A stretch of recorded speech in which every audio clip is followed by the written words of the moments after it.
After two full decades, one of the most recognizable and frankly transformative figures in real estate is stepping away. Glenn Kelman is leaving Redfin, and it really feels like the end of an era. So let's dive into the story of his pretty remarkable journey.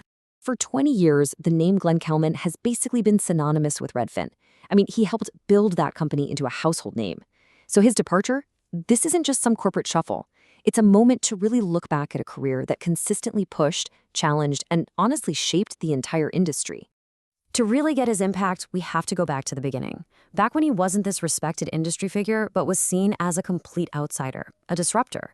His early reputation was built on being confrontational, a true rabble-rouser who was more than happy to take on the establishment. But the story doesn't stop there, not by a long shot.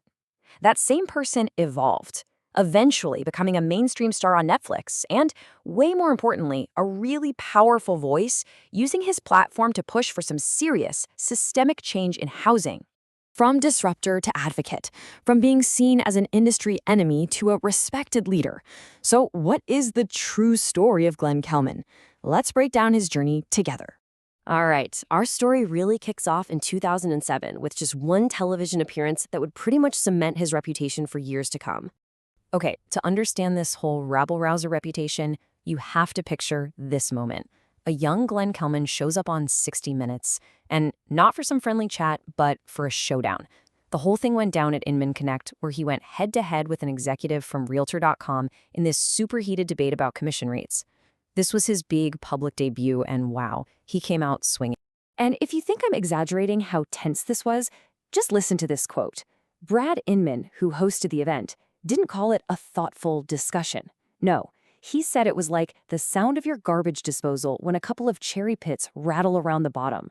You can just hear the friction in that, can't you? That was the reputation Kelman earned. Loud, disruptive, and absolutely impossible to ignore.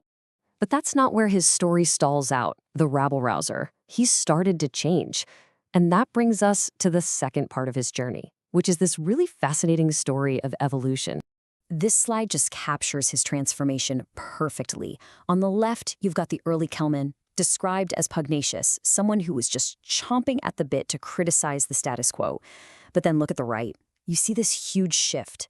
He became known as gregarious and respectful, someone who started seeing his competitors not as these faceless enemies, but as brilliant and principled peers.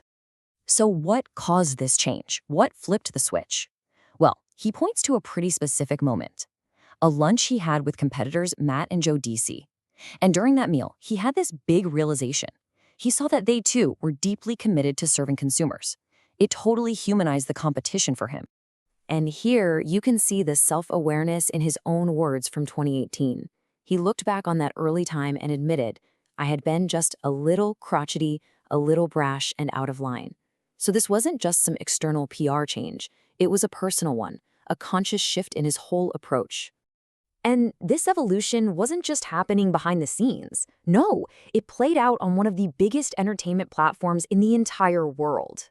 So back in 2022, Kelman becomes a star on the Netflix show Buy My House.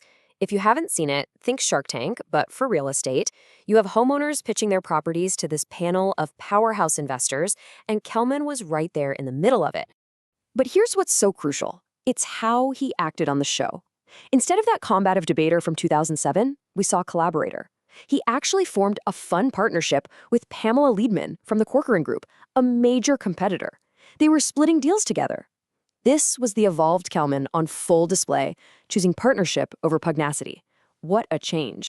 Kelman's transformation wasn't just about being nicer to his peers, though. It was about channeling all that energy into a totally different kind of fight, advocating for systemic reform from inside the industry. And this quote, it's really at the heart of his advocacy.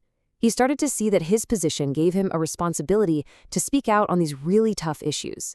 For him, fair housing and racial equality weren't some political side thing. They were fundamentally a real estate issue. And he absolutely put that belief into action.